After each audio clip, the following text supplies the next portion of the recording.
Bonjour à tous, bienvenue sur la chaîne Matcar RC.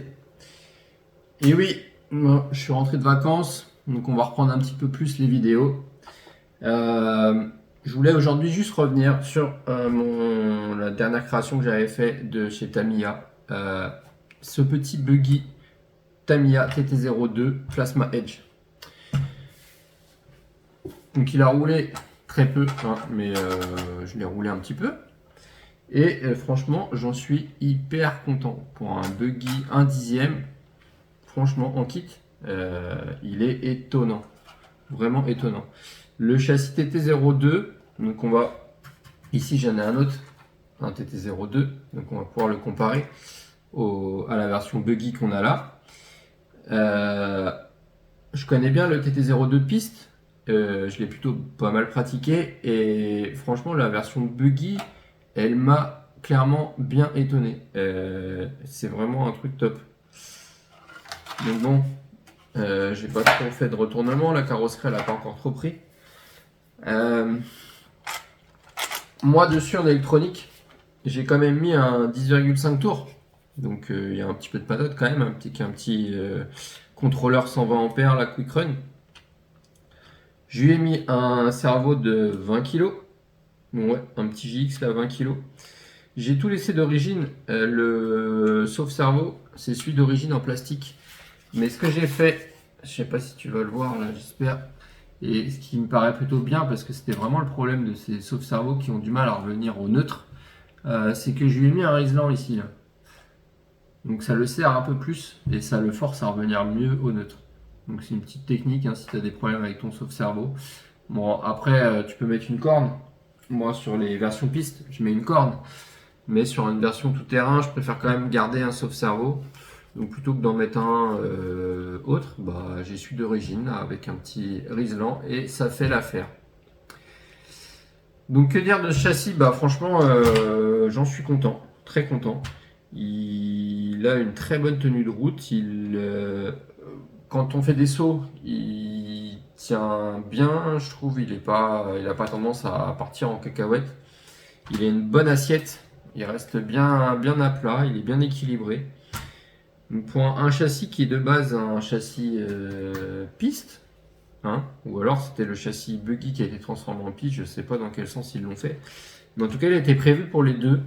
Et limite, il est meilleur en version tout terrain qu'en version piste. Alors, il est bon parce que, voilà, forcément, déjà, il va tenir mieux la route, il est plus large. Bon, on va le comparer justement à la version piste. Donc, comme vous pouvez le voir, j'espère que vous avez assez de lumière. Le châssis, c'est le même, là. Hein, bon, là, celui-là, c'est la version, il est pas rayé parce que c'est la version un peu fibrée, c'est la version renforcée que j'ai mis dessus. Mais c'est le même châssis, c'est la même forme.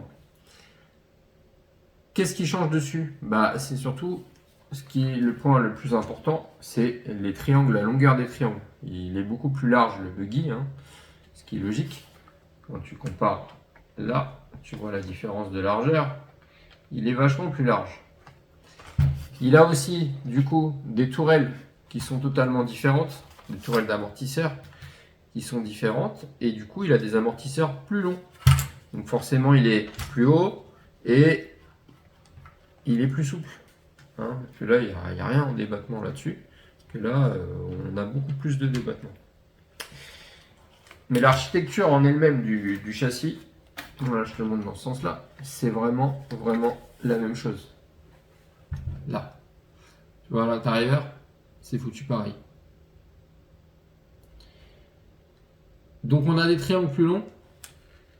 On a du coup forcément des cardans plus longs. Et moi, sur ce buggy, franchement, j'ai pas eu de problème avec. Les cardans, ils sont d'origine. C'est pas les cardans en métal. Non, ça existe, des cardans en métal. Moi, tout est d'origine. Donc, cardan d'origine, triangle d'origine, les fusées d'origine, tout est d'origine. Différentiel à l'intérieur, tout est d'origine. J'ai même laissé l'axe, le cardan central, là, il est, vous voyez, sur les châssis pistes, on a plutôt tendance à le mettre en alu. Moi, sur celui-là, je l'ai laissé en plastique. Parce que qu'est-ce qui se passe? Comme il n'y a pas de différentiel sur ce genre de choses, de différentiel central, le cardan, du coup, il a un petit peu de flex. Hein, pas beaucoup celui-là. Sur le TT01, il en a beaucoup plus. Il en a même trop parce que du coup, il vibre.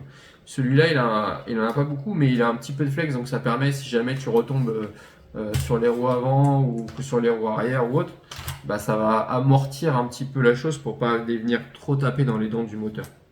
Donc la seule chose que j'ai eu comme problème effectivement sur ce buggy, c'était au niveau de la transmission, au niveau du pignon moteur. Les pignons d'origine en alu Tamiya, c'est vraiment de la merde, hein, clairement. Ils se bouffent, je fais un run, les trucs ils étaient bouffés. Donc là j'ai mis pignon renforcé en acier, plus de problème. Là ça se passe bien. Ce que j'ai fait aussi, c'est que j'ai remis, moi j'ai le support moteur là en plastique d'origine. J'ai ça et ça se passe bien tranquillement avec, pas de souci. Donc voilà, que dire d'autre? Bah du coup oui, le système de fixation, donc les triangles sont différents, hein, donc ils sont plus longs. Forcément les tirants ils sont plus longs, les cardans ils sont plus longs, les amortisseurs sont plus longs avec des tourelles plus hautes et différentes surtout, ce qui permet d'avoir plus de débattement, plus de souplesse, donc ça c'est bien. Les suspensions franchement elles travaillent bien, j'aime beaucoup. Support de carrosserie, forcément, bah, c'est différent aussi parce que là on a une carrosserie de buggy. Hein, donc si je vais m'amuser à mettre la carrosserie de buggy sur une version piste, tu vois, ça fait sympa, hein, Marc, hein. Ça a du look. Hein. Là, on pourrait se faire un petit truc comme ça, là. Ça a du look. Ouais, j'aime bien. Donc forcément, bah, le support de carrosserie, c'est pas le même. Donc sur les carrosseries de buggy, on en a un plot devant, un plot derrière. Voilà. Que dire d'autre? Tac, tac, tac. Ouais, ce qui change aussi, c'est les triangles. La fixation des triangles. Les triangles, ils sont pris dans des U en ferraille. Ici, non. Ici, les triangles, ils sont pris sur la version piste. Les petits triangles là, ils rentrent directement dans le châssis. Et de l'autre côté, pareil, ils sont dans une pièce. C'est le triangle qui rentre de chaque côté et qui vient après bouger.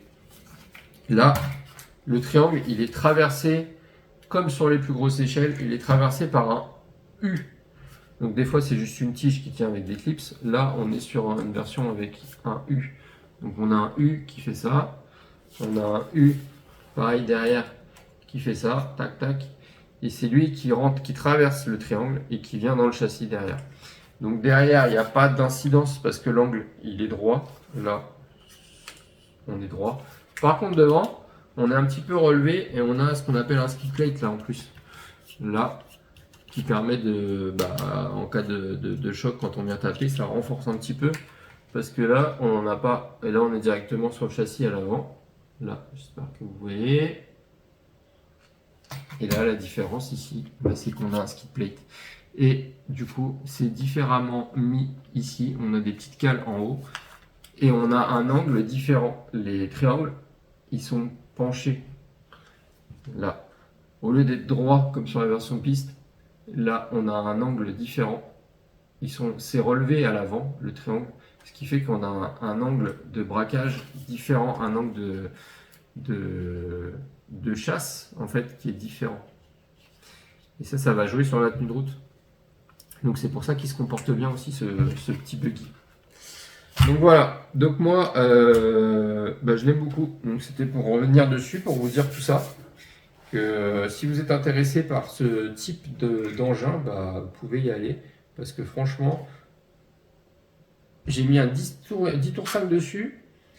Avec un rapport assez long quand même. Je pense que je sais plus si j'ai mis GPS dessus ou pas, mais j'ai plus de 60 km/h de vitesse de pointe.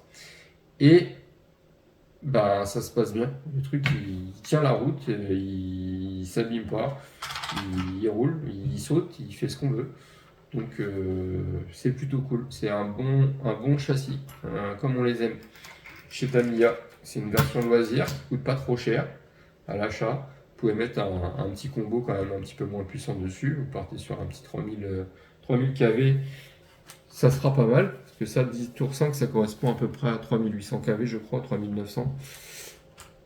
Mais bon, après, il suffit de mettre le bon ratio et puis vous êtes parti, quoi. Donc voilà, donc sans l'avoir optionné, il se comporte super bien. Donc après, on peut l'optionner, hein, on peut mettre des tirants ici réglables en haut, on peut mettre des cardans en ferraille, on peut mettre le cardan central en ferraille aussi, en alu. Euh, on peut mettre peut-être des meilleurs amortisseurs, on peut faire quelques trucs, des meilleurs pneus aussi. On peut faire quelques trucs avec. Mais franchement, moi, j'ai pas eu besoin et ça se passe bien. Donc voilà, c'était pour vous dire tout ça, pour vous montrer un petit peu la différence avec la version piste. La version piste hein, qui est quand même vachement moins large. Moins large, moins haute. Mais c'est vraiment le même châssis. On reste sur du TT02. Voilà. Donc, je vous laisse là-dessus les amis. N'hésitez pas à vous abonner. Moi, je vais aller le rouler. Peut-être qu'il sera aussi peut-être qu'il sera en vente celui-là aussi. On va passer à autre chose. On vend un petit peu en ce moment. Donc si vous êtes intéressé, n'hésitez pas à me faire des propositions. Vous pouvez me mailer sur mon mail. Il est indiqué normalement en description. Voilà. Allez, bonne journée tout le monde.